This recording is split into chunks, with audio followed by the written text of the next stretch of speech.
Good evening, welcome. I'm John. I'm a bookseller at Literati Bookstore in downtown Ann Arbor, Michigan. Tonight, we're so pleased to welcome Malcolm Harris to our At Home with Literati series in support of Palo Alto, a history of California, capitalism, and the world, in conversation this evening with Phil Christman. Just a quick reminder for those of you who are just joining us, the chat is closed, but you can keep the chat window open as I'll be sharing links to purchase Palo Alto from Literati throughout the event there in the chat. You can interact with us at any time, however, using the Q&A feature that's available to you at the bottom of your screen. Whenever the spirit moves you, please feel free to submit your questions. I'll read a selection of your questions on your behalf at the conclusion of the conversation this evening. And live transcription is also available to you as well using the CC icon on your toolbar. And if you're watching us later on YouTube, there are always links to purchase books from Literati in the description directly below me. You can also subscribe to our channel by clicking the typewriter icon in the corner of your screen and be kept up to date with all of our At Home with Literati events once they become available on our channel. And you can shop for more books at literatibookstore.com to have shipped to your home anywhere in the United States. And if you live in Southeast Michigan or Ann Arbor, of course, our doors are open to the public for in-store shopping. But most of all, we'd just like to thank you for your attendance this evening or this morning or this afternoon or much later this evening, depending on where and when in the world you may be joining us. So without further ado, I'll introduce tonight's author and our interlocutor. Malcolm Harris is a freelance writer and the author of Kids These Days, The Making of Millennials, and Shit is Fucked Up and Bullshit, History Since the End of History. He was born in Santa Cruz, California, and graduated from the University of Maryland. Speaking with him this evening, Phil Christman is the author of Midwest Futures, winner of both the Independent Publisher Book Award and a Midwest Independent Publisher Award. He currently lectures in the English department at the University of Michigan. His work has appeared in the Hedgehog Review, Commonweal, The Christian Century, The Outline, and other places. He lives in Ann Arbor. Please join me in welcoming Malcolm Harris and Phil Christman into your living rooms. I know. I was like, I'm in people's living rooms. That's a disquieting thought in certain ways. Thank you, John. So I'm just gonna do. I have a number of questions here, but I'm gonna do the fulsomely kissing Malcolm's ass portion of. Yeah, this is the best part for the author. Palo Alto is a really incredible book. I actually wasn't prepared for how impressed I was by it and how many ways I was impressed by it. So it's definitely like it's a deep history of the city of Palo Alto and the state of California and capitalism and the modern world, as the subtitle promises. But it's at the same time like like an easy to follow historical narrative that is written in a like really pretty jargon free and friendly and like for regular people style, and at the same time like a kind of shamelessly like weird book that was clearly written by an actual human being. It sort of tells, it felt like a history of the 20th century with a lot of the proportions, like who takes up space in the story sort of equalized and democratized in certain ways. It also felt like an invaluable trail of breadcrumbs for future historians to follow up, and it's long but never boring. And so my first question is how the hell did you get away with writing a book like that is just so much for a big five publisher? Yeah, I did a little bit of a bait and switch there. So when when I originally sold it, I sold it at, first of all, 80,000 words, which, as you know, is like, he's laughing. For those who do not count their words or whatever, that's about a third of the size that it ended up being. Yeah. And I sold it as half history, half memoir in the style of Joan Didion, or like I was talking about like Sebald and all sorts of people whose approach is to locate themselves in relation to whatever historical narrative they're telling. And this has been a really successful mode, I think, for a lot of writers in my cohort, Mhm. who, especially ones without graduate degrees, who want to tackle complicated topics and want the like authority to tackle complicated topics. Mhm. And so that's the way I sold it. Like literally, that's the way I sold it. If you look at the deal note, that's what it says, right? And then I started working on it and reading a lot and outlining and writing, and quickly discovered that I wasn't very good at the memoir stuff. It didn't fit with the history stuff. Like they didn't gel together. The juxtaposition wasn't like profound. I thought it was like pathetic or something. It was like just jarring. Um, and I had about 6 times as much history as I wanted to tell, right? I wrote my first chapter and I was like, oh no, this is 3 times as long as it's supposed to be. And I could tell every chapter in my outline was going to be 3 times as long as it was supposed to be. Uh, Mm. but I've got a great relationship with my editor, and I let her know, like, look, this is turning out to be longer. This is what the writing looks like so far, and I still want to hit my deadline. Um, so it gets a lot easier to as a sell to the publisher, I think, when you say, I'm gonna write 3 times as much words for the same amount of money and make the same deadline. That certainly helps them at least sell it internally, I think. Yeah, it's the Robert Altman strategy. Like I'm going to bring in my completely insane movie on time and under budget. Yeah, and I think that's and without I turn in pretty clean copy for as a writer. I've always prided myself on turning in pretty clean copy, so it's not like I turned in a draft on my deadline that was full of holes and things that they needed to do. It was ready to be edited and then published on schedule, which we did, even though it was 3 times as long as it was supposed to be. Yeah. Um Sorry, I'm distracted by the sound of some extreme weather event outside my house. Well, I have to say, like it's true that there isn't a lot of. I mean, the memoir threads kind of get dropped, but you're writing about the experience of growing up in Palo Alto at the very beginning of the book is really evocative and pretty haunting.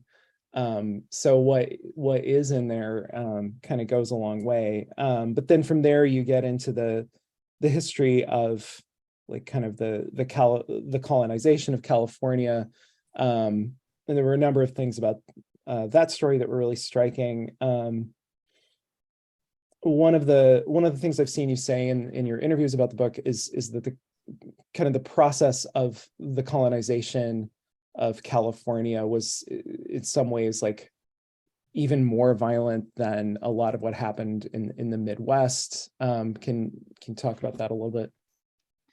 Yeah, that was, I mean, I think, referring even to a lecture. I wish I had the historian's name right in front of me. A lecture that I just watched on the federal financing of California Indian war bonds.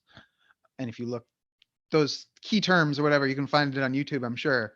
Um, where I was sort of surprised how forthright the historian was making that claim, that it was just qualitatively more violent. And it's clear that it was, that you had a situation where we have a situation now where we tell so much of the history of colonization of North America through the history of battles.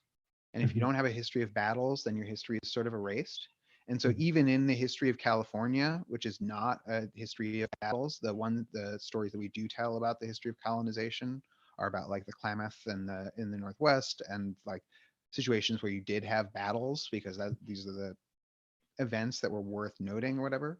And massacres much less so, and like the organized campaigns of massacres less so.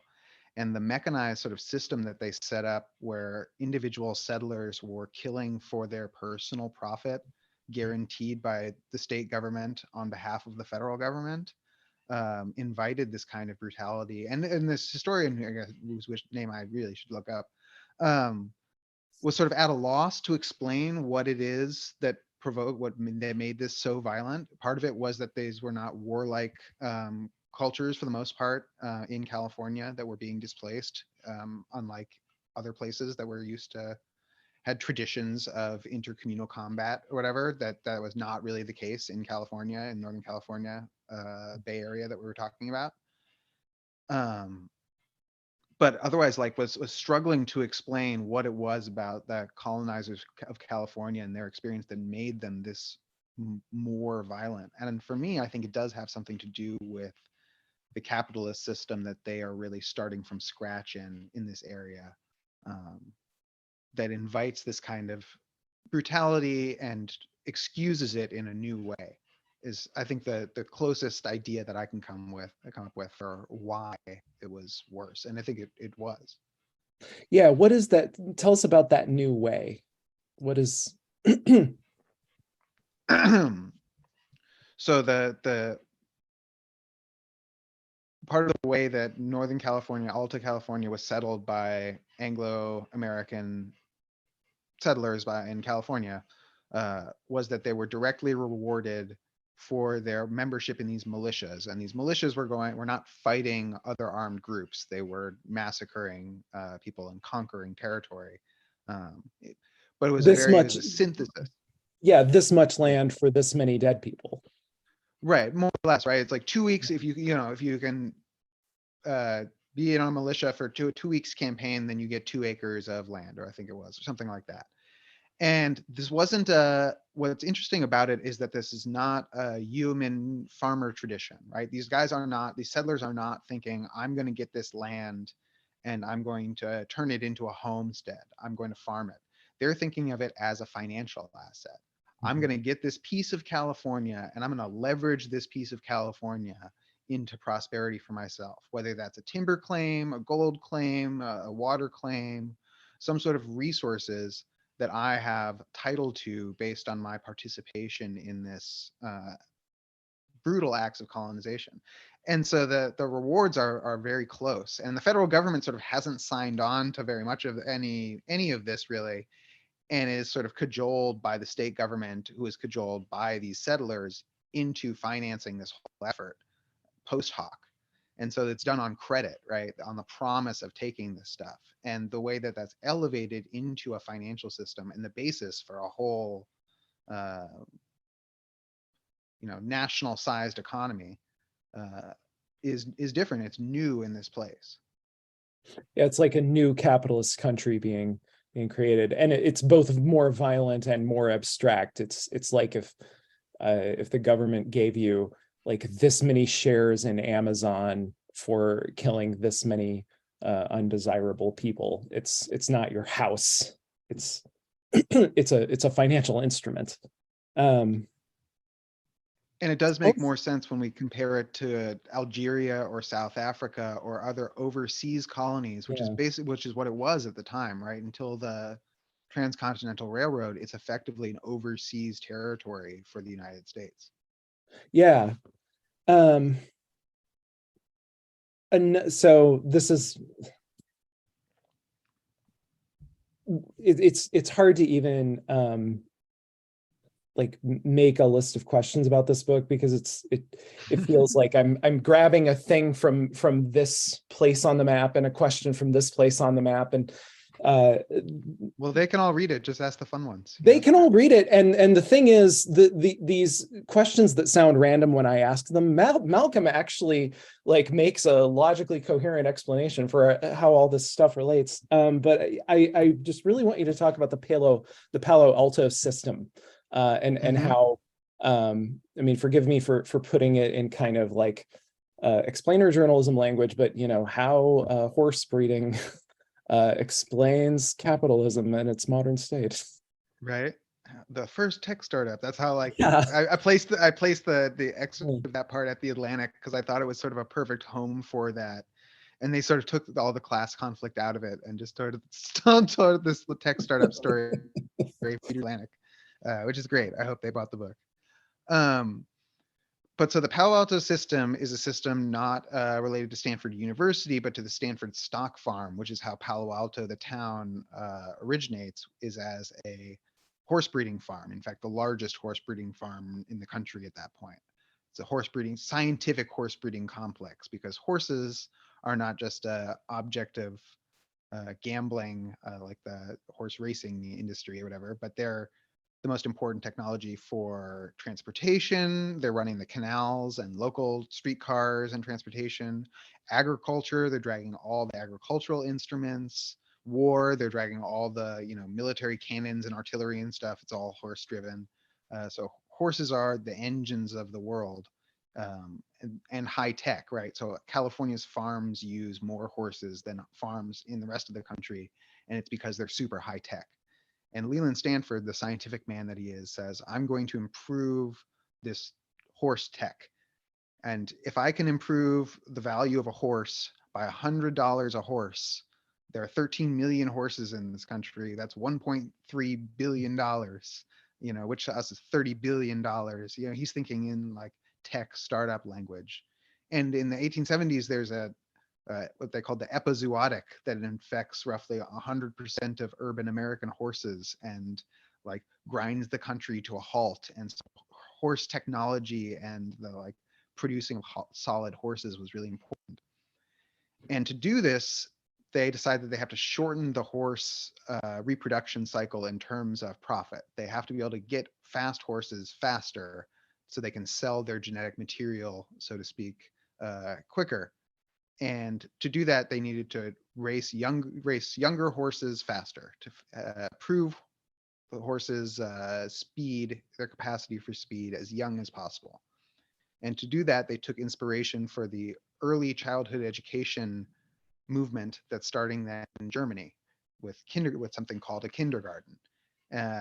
Kindergartens didn't exist in California yet for children, but he builds the first kindergarten for these horses, and a kindergarten track where, contrary to all horse raising wisdom, he starts sprinting these horses as young as he can.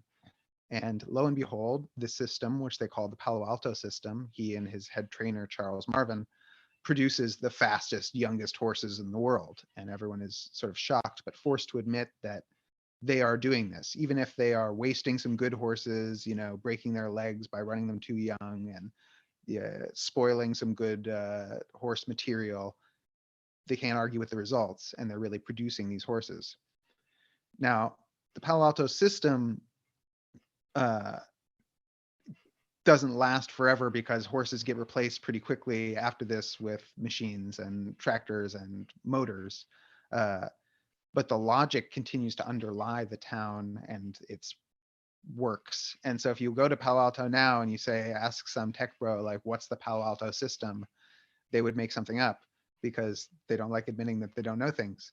But if you talked about the Palo Alto system and you're like, it's about scaling, it's about potential, it's about disruption, it's about heavy investment in like experimental technologies, they'd be like, oh yeah, the Palo Alto system, that's what we do here. This is Palo Alto. And so I think it really relates directly to it. And about eugenics, obviously, continues to be a concern of the town. So if they're not conscious about the stock farm, even though they call the school the farm, right? If people know Stanford, they call it the farm sometimes, and they don't think about like what is being farmed. The human farm. Yeah. I thought that I was cynical enough about kind of the California right wing and eugenics, and I knew who William Shockley was, et cetera, but the connections between Stanford and eugenics that this book lays out, and the ways that Stanford is kind of like an unusually, even by the standards of like rich guys projects in America from the late 19th, early 20th century. It's really concerned, like eugenics is really central to Stanford history in really surprising ways.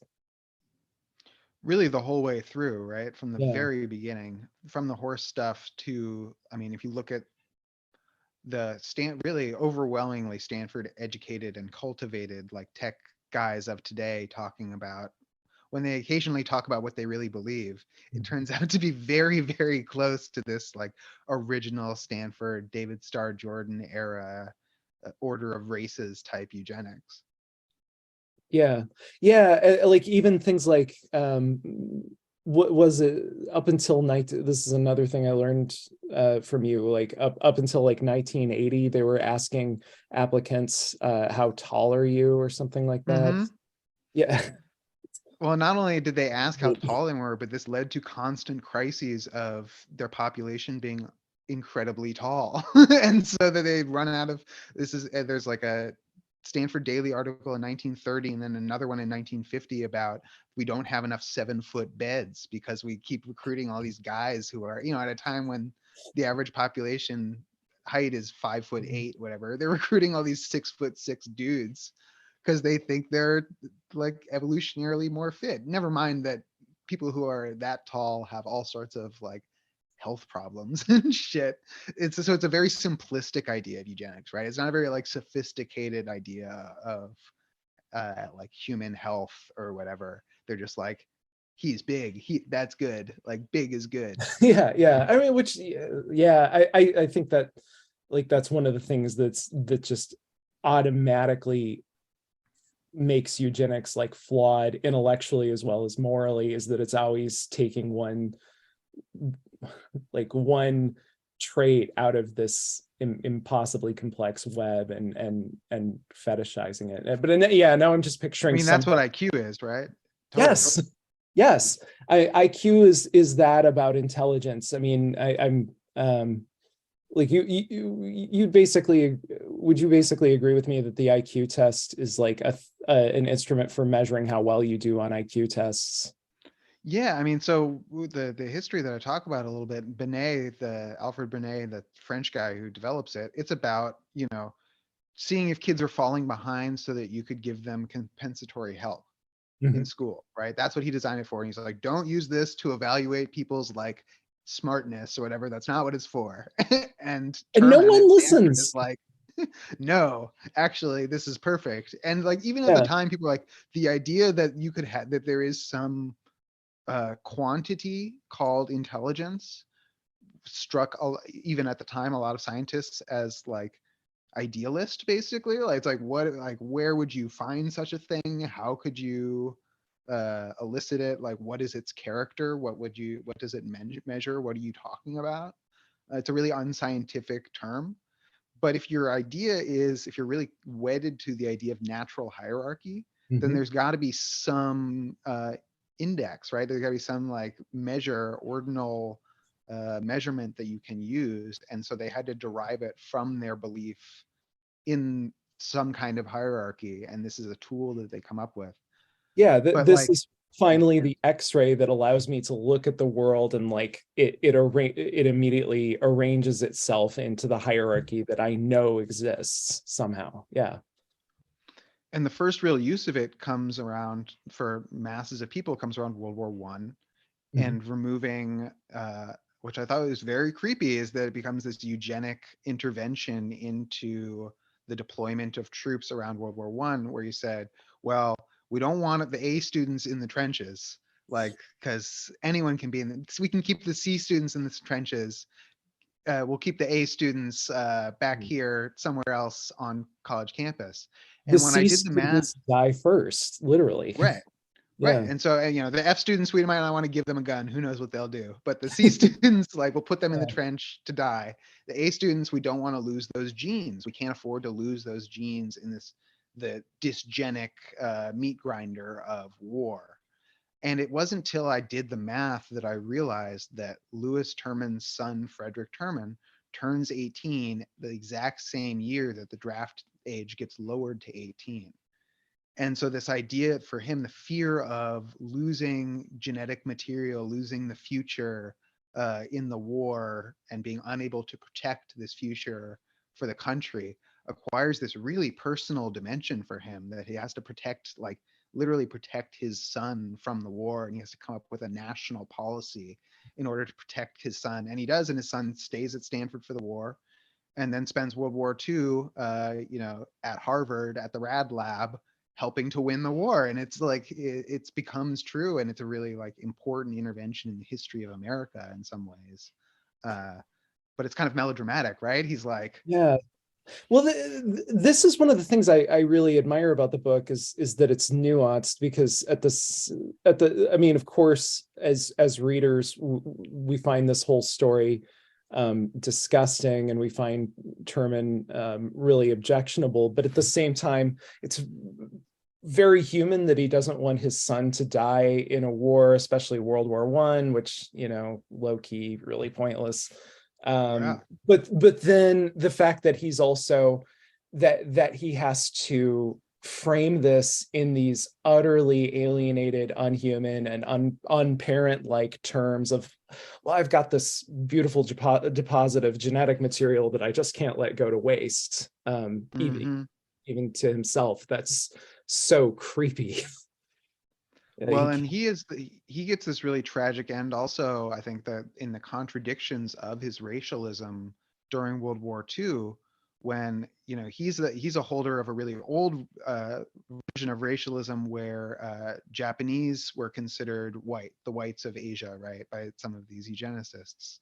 And so he, in his genius studies, has identified all of these Japanese young geniuses, and they come to him during the war and say, can you help me, professor, we've been working with you for years, you know who we are, you've known me since I was a child, you know my kids, and you know how valuable we are to the United States, you did this whole study about this, can you help me keep my family out of the camps? And he tries, and he sends letters, and they say, sorry, no exceptions. And that's what he has to tell them. And for him, this is tragic, and he experiences this as like really painful, and like sort of the consequences of his own work run amok, and he ends up like voting for Adlai Stevenson and like dying kind of frustrated, I guess. But at the same time, though, like things that he set into motion, and it's actually okay, because those guys that he tried to like keep out of the camps just said, okay, we're gonna stay in our like rural area in California, and no one ever came and got them, and they just chilled the whole war, which apparently like did happen sometimes. So that was kind of funny.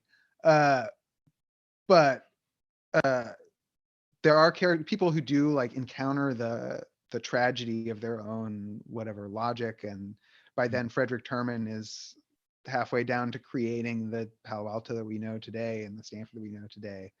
Um, but the project of the book isn't like the weighing of hearts and being like that guy's bad, that guy's good, like he's a eugenicist, so he's bad, like that guy's a communist, so he's cool. Um, it's to like tell these impersonal forces acting through these people, and sometimes those impersonal forces are like internally contradictory and like spin people all sorts of ways, and that's worth looking at too, not as like an example of their individual humanity, but as an example of how these forces like collide and interact in these singular individuals. Yeah, you state this pretty eloquently toward the beginning of the book, where you talk about, like, I think it's really important to understand the impersonal forces that are sort of running through history, and to understand them as impersonal forces, so that we can know what it is that seeks to kind of instrumentalize us, so that then we actually have maybe the beginning of a chance to exercise choice. That's a paraphrase, but it was something to that effect. Yeah, I just stole it from Sard anyway, so Oh, nice. Well, you pulled a fast one on me. Oh yeah, no, actually, I I think mean, not that, that's the you do language cite itself. him, don't you? Yeah, you do mention that. What were some of the biggest surprises for you in the research for this book? Partly it was how directly connected so many things were, because I was ready to talk about metaphorical connections and structural connections between a lot of these periods, because it felt really long to me. You think about the history of California, you think back to the 19th century, we're in the 21st Yeah. century, this is a long period of time. But then when you think about it as like 360 periods, which is what it is, it's not even 360-year periods, but like 360-year periods is pretty short. And in Yeah. fact is like three people, right? Yeah. And so you find these connections where like William Shockley, you know, who was William Shockley Sr.? Well, he was a mining engineer, and he was friends with Herbert Hoover, who was in the first class at Stanford University, right? It's like some people I feel like were in some of the reviews said I was kind of stretching a little bit to include some of the stuff I was stretching, but I feel like California history is such a small room that if you stretch with the two pencils in your hands, right, you can like write on both walls, right? You can, if you stretch a little bit, you can reach both sides of this history. Um, and so learning that I could do, figuring out that I could do that, not just like by metaphor and by jump, which is how I think a lot of these histories do it. And the standard history of Palo Mhm. Alto, if it starts in the 19th century, does it sort of symbolically or referentially or whatever, like, you know, This Stanford's thing an is like entrepreneur, this thing, or yeah, right?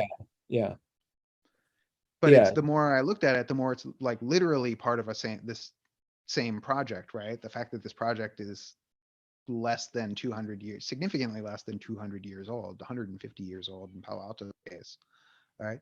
That's not a very long historical project even, right? It's pretty short. Even in like the terms of American history, is not very long.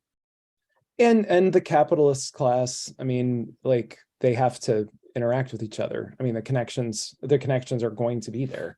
Yeah, it didn't seem like I did not see a lot of stretching happening there. I have not checked whether there is a DSA chapter in Palo Alto. Huh. If I they don't know. if they brought you in, or whatever, the kind of the local leftist organization with like the strongest ground game, if they brought you in and asked you like, okay, you're the Palo Alto expert now, what should we be doing, where should we be putting pressure right now, what are some things you might say to them?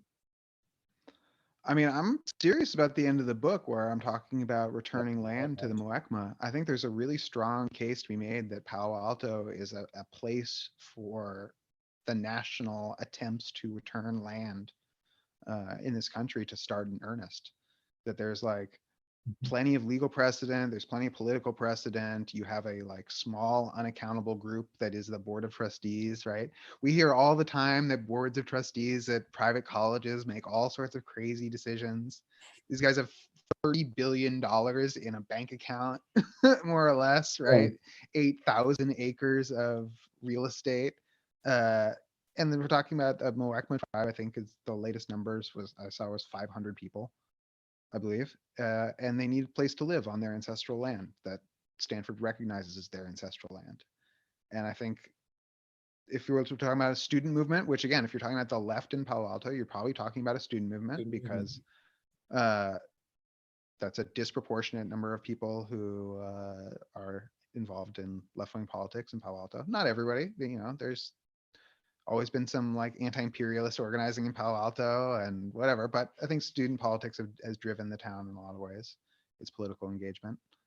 Um, I think that's a place to press that's if they want to talk about leadership and how, where and how their area is involved in these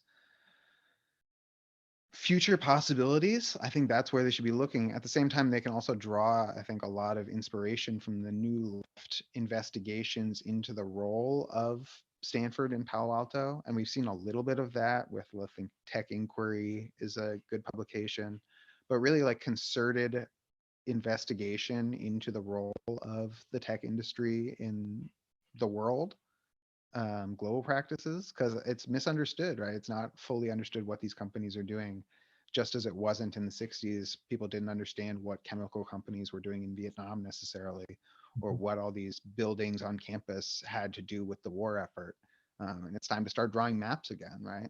Hmm. Hmm. Yeah, I mean, that's kind of, I also live in a city that is very much that very much revolves around a large university. So yeah, I think there's some wisdom there that could be applied locally. Can you talk a little bit about some of the ways that AI is a scam and nonsense? Yeah, all the ways. It's really, I've been thinking that it's really too bad that AI, we didn't get the AI boom before crypto, because narratively it just works better because crypto is like pure nothingness, whereas AI still has, it's like, it's just Yeah. as empty, I think, but it doesn't have the like poetic emptiness of the crypto thing where it's literally just a pyramid scheme. Because this is like, large language models are just an old technology, and it's it's very funny.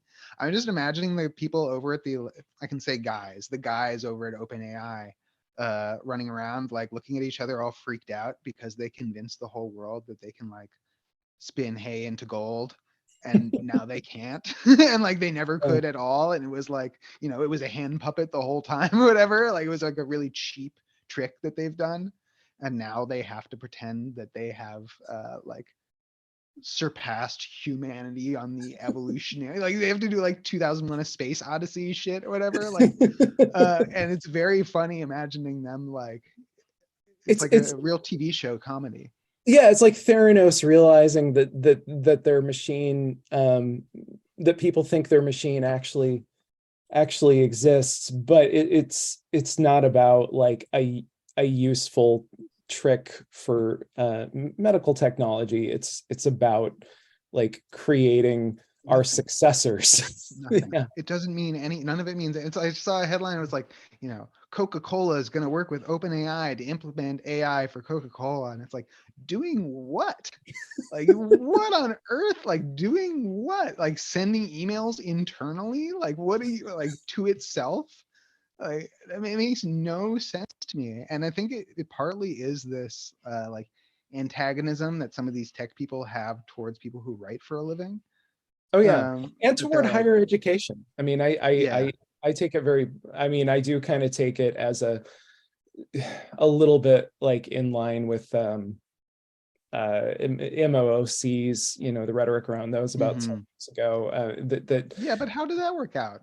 exactly, they're not actually going to be able to get rid of all the teachers, but they can make us a little more scared and a little more demoralized, and it'll be easier to get us to work for cheap. I've started to think of everything that is going to like apocalyptically disrupt higher ed as just a kind of management PR strategy.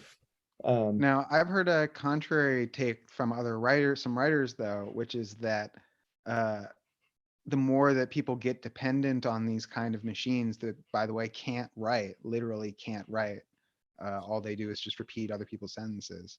If they get dependent on these, then people who can actually write sentences will start to look like magicians. And that's so qualitatively different than everyone else's sentences. They're like, wow, that's, Mhm. get a bespoke writer, like hire a real writer. That's luxury. Like that's They're expensive. throwing us into relief in a good Right, the way. Yeah. content writers are going to get purged, but it's like there's, do you know the Asimov story about the society that becomes so dependent on calculators that they forget that you can do math, and then they reinvent the idea of doing math, and are just shocked by, oh my god, you could add numbers all by yourself, like in your head. I think that's so maybe it will lead to an elevation of writing in the world. That would actually be the funniest outcome, which means that it might actually come to pass. Another thing, so this will probably be my last question, and then I'll throw it to John and see what's in the Q&A.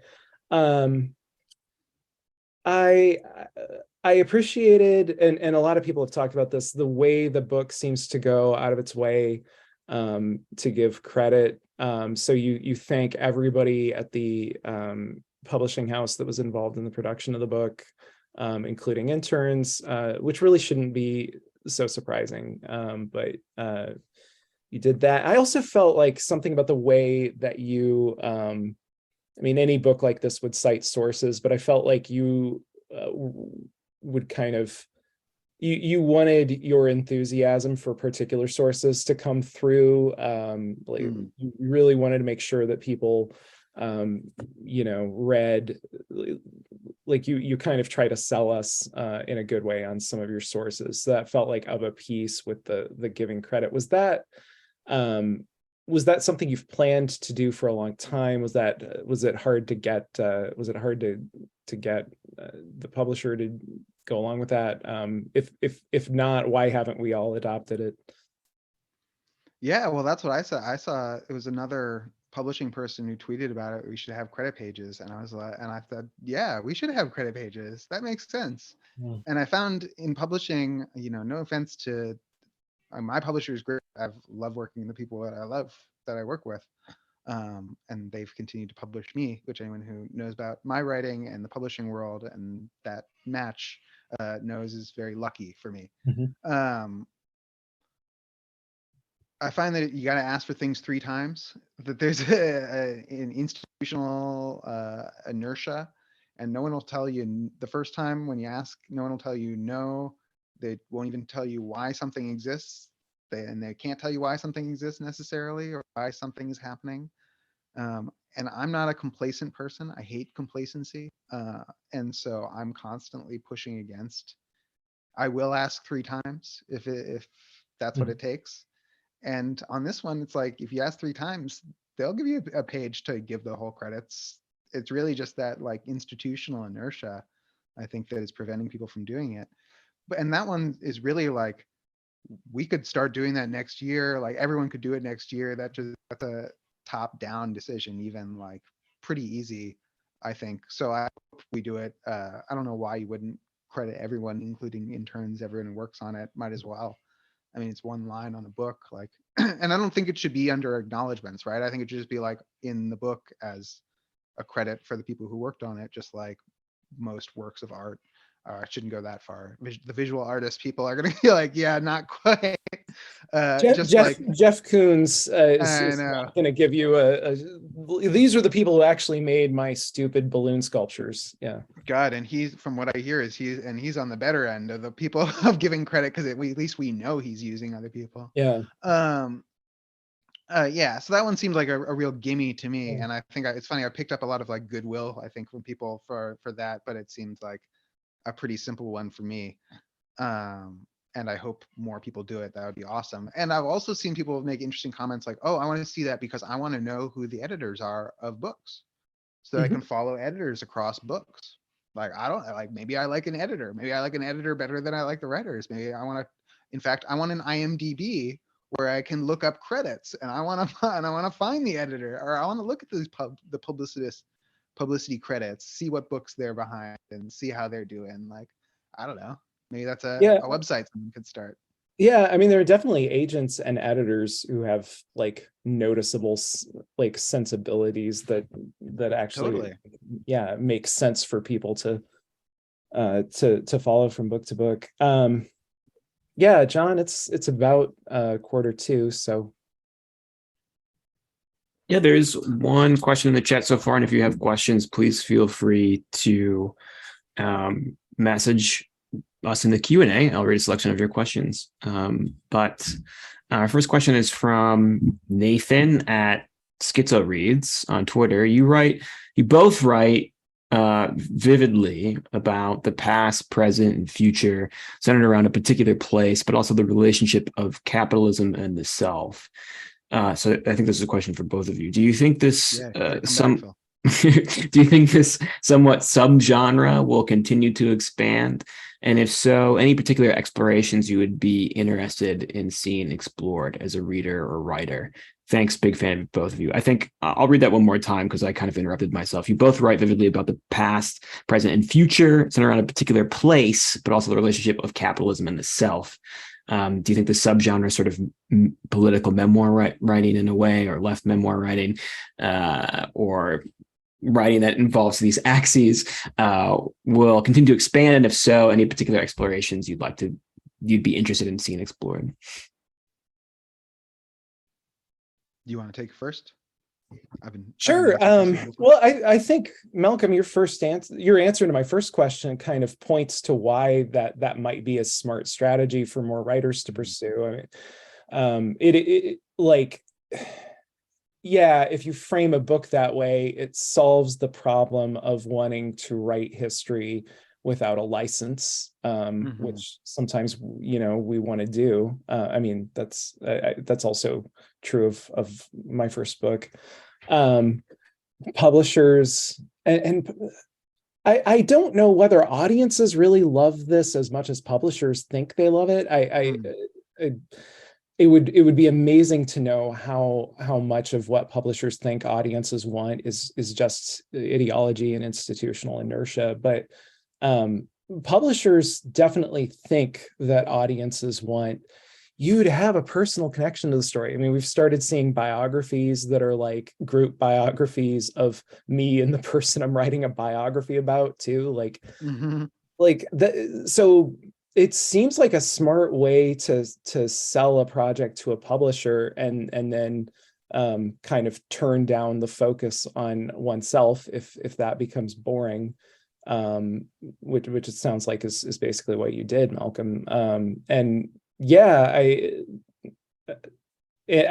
also think that can become really like artful and beautiful writing. You look at people who are influenced by like the tradition of psychogeography, from situationist writers like that Ian Sinclair kind of stuff. Like I would watch that guy like take a walk anywhere, you know. So yeah, I think there's the potential to write good books and the potential to like get permission from a publisher to write a good book in spite of the publisher's instincts. So yeah, that seems like a space where you could do some stuff. And obviously, I'm not going to do it because I don't have repertorial skills, but somebody should do Ohio like right now. Mhm. The place that this is like the Midwestern sacrifice zone. Yeah, I think there are a lot of places worth writing about. I do want to say first off that like just because I'm not good at it doesn't mean I want to like I don't want anyone to hear that I'm like bashing autofiction or écriture féminin or like all these like I think really like valuable and important traditions that uh like anything else, writers have made something out of what's made of them, right? And so we have many, many traditions of writers being cornered into particular kinds of writing based on expertise and personality. Uh, and I think it is kind of funny that more and more of us, and yeah, even some of us white guys, are like feeling cornered into like, oh, I gotta write about myself. Like, I gotta write about like I gotta ground this in like my sex life or something like, so that the readers will like it, or my publisher won't like it unless I'm talking about like My boring my ass feelings identity. my feelings, right? Like, which is funny, and it's a reversal in some ways. And so I don't want anyone to hear that I'm saying like we've done too much of that interiority. We need to get back to masculine exteriority writing, because I don't think that's the case. And if you look at something like Walter Johnson's The Broken Heart of America, where he talks about St. Louis in sort of the same period that I'm talking about. It's a shorter book than mine, and so he doesn't get into it with the same level of like granularity, whatever. But he's connecting this mid 19th century history to Ferguson, and the Ferguson uprisings, and Mike Brown's death. And so I thought that was a really valuable piece of writing. Um, and he works in some personal connections in there, but it doesn't overwhelm the book or whatever, or lessen it, I don't think. I would love to read one about Seattle. I think there's a lot going on in Seattle. And when I was running into like I had to stop myself from writing histories of Seattle a couple of times, and I sort of like half fail a little bit or whatever, where I'm like, you know, they're forming Microsoft at the same time. Teenagers are forming Microsoft and teenagers are forming a Black Panther party at the same time in the same town. Like, that's fascinating. You know, these are like history and struggle in this place. And like when the George Jackson Brigade blows up the transformer in the Lakehurst neighborhood of Bill Gates's parents or whatever, you know, there's a lot there. There's a lot of good stuff in Seattle. A lot of the history of the West Coast, a lot of history of California is underwritten, which was a big experience when I was going through a lot of this history. It's just like it's shallower. The body of history that we're working with is shallower than the East Coast. If we're talking about Concord or Boston, you know, there are a lot of histories of Boston. You probably don't need to add a history of Boston in some ways. But there's a lot in the West I would love to read more history about. Thank you. That's the only question we have right now. Folks, if you have questions, feel free to submit them. We still have some time left. But Phil, I'm happy to turn it over to you if you had any questions that you didn't get a chance to get to. Yeah, well, I think if as like kind of an encore, yeah, There you go. tell Malcolm. Tell folks about the the Jane Stanford stuff, because that was crazy. Yeah, crazy, weren't expecting the true crime, No. flip in the narrative, which I think is pretty funny. And it's worth noting that, like, when almost exactly when I was turning in my manuscript, Richard White, who's a famous historian in the West, Stanford professor, published this book called Who Killed Jane Stanford, that is his account of this true crime. And so then I had to like read through that real quick and be like, oh my God, did I get it wrong? Did he find something that I didn't find that's going to prove my understanding wrong? And not really. He's a little less conspiratorial minded than I am. And so I like scaled it back a little bit between the galley and the hardcover in deference to Professor White's scholarship. But the circumstantial evidence is crazy, which is that Jane Stanford arrives at this point where she's in an ongoing conflict with the first and only president of the school, David Starr Jordan, and he's kind of a scumbag, and he's running a sort of a cabal of his buddies who also happen to be eugenicists at the school. And they're really sick of Jane Stanford, who is not just the widow and sort of a spiritualist and liberal arts minded individual, and who's spending a bunch of money on, the way they told the story after her death is that she was spending it all on monumental architecture and this museum and all these things that were not professors and professors' salaries. When I went through the letters a little bit, I think it's case to be made that she has had a different disciplinary focus. And there was a big fight over William James, that she was going to bring William James over from Harvard. And David Starr Jordan was really mad because he wanted to spend that money on like his buddy scientists instead. He wanted to give his buddies raises. And she said, we're bringing in William James, get over it.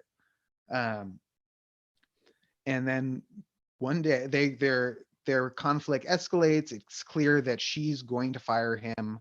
She's like waiting for him to resign. She's humiliating him in public in front. She's releasing their personal correspondence to prove that like he's a backstabber. He's ruining his reputation. Other people in the academics are sending each other letters being like, man, she really got the Jordan. Like he'll never be able to get a job anywhere else ever again.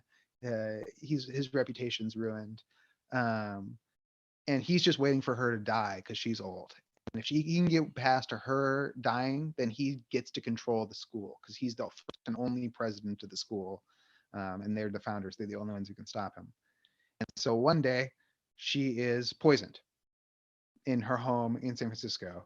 Jane Lathrop Stanford is poisoned. She drinks her bicarbonate soda and gets lockjaw and falls down and shouting, screaming pain, very clearly poisoned, very clearly strychnine, rat poison, strychnine, pure strychnine that's been mixed into her soda. She gets frightened and takes off for Hawaii to like escape whatever is going on. While she's on the boat, David Starr Jordan starts talking to reporters and saying, no, definitely not poisoned. Those rumors that she was poisoned, let me tell you, as her dear friend, David Starr Jordan, I can tell you, definitely not poisoned. She gets to Hawaii and she's quickly poisoned a second time with strychnine and dies in excruciating pain, shouting, I've been poisoned. David Starr Jordan immediately goes to Hawaii and says, I'm a doctor. She died of natural causes, of being a crazy old lady. Anyone who says anything different is lying. David Starr Jordan is himself a doctor of fish science. He's an ichthyologist. And yet he's calling all these medical doctors in Hawaii quacks. He's saying they're doing it to raise their fees. They added the poison after they got there. Never mind that she'd been poisoned like twice on different like land masses, and that they are medical doctors. And he's like, using all these racist implications that they're savages because this is Hawaii. They don't have any doctors in Hawaii. Meanwhile, these are like retired white internal medicine guys who are like, what are you talking about? I just live in Hawaii. But he really gets to write this story, and that was been the story for a very long time. Is she dies of being a crazy old lady. He's the scientist who takes over the school and shepherds it into the 20th century.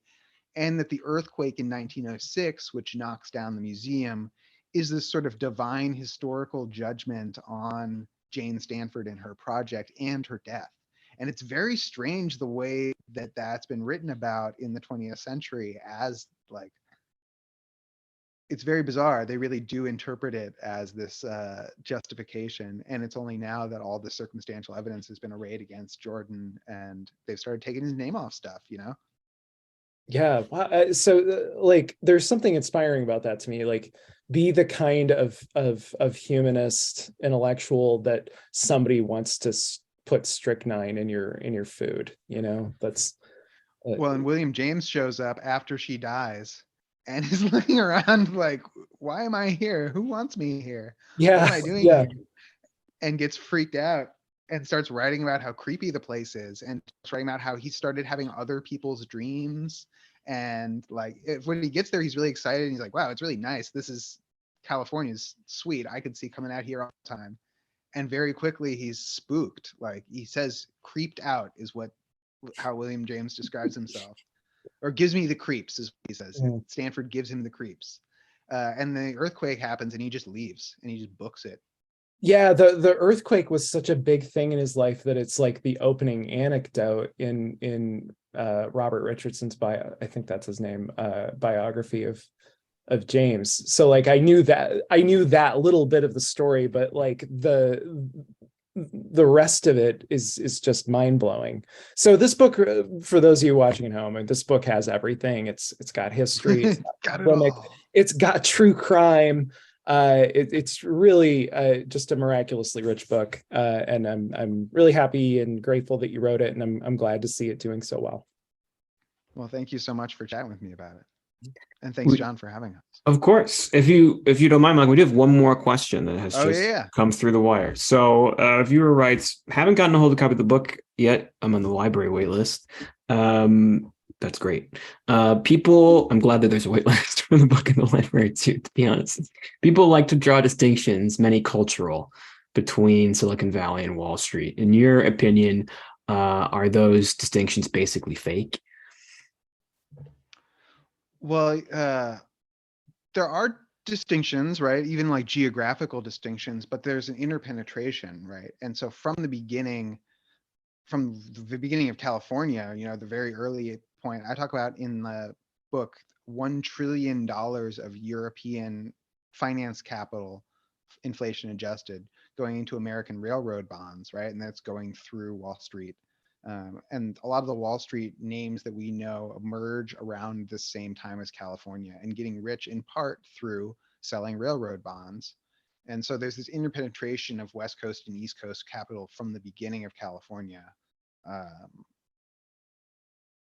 as an Anglo-American territory, and it continues through. And so when people sometimes talk about the conflict between West Coast and East Coast capital, and there is a little bit of that during the Roosevelt era, where during the radio age, where some like East Coast conglomerates gobbled up, you know, West Coast inventors. And I think that's a foundational trauma for Silicon Valley in some ways. But then if you look at the 60s and you look at the semiconductor industry starting, Wall Street is just piling money into the semiconductor industry, which means it's piling money into the West Coast.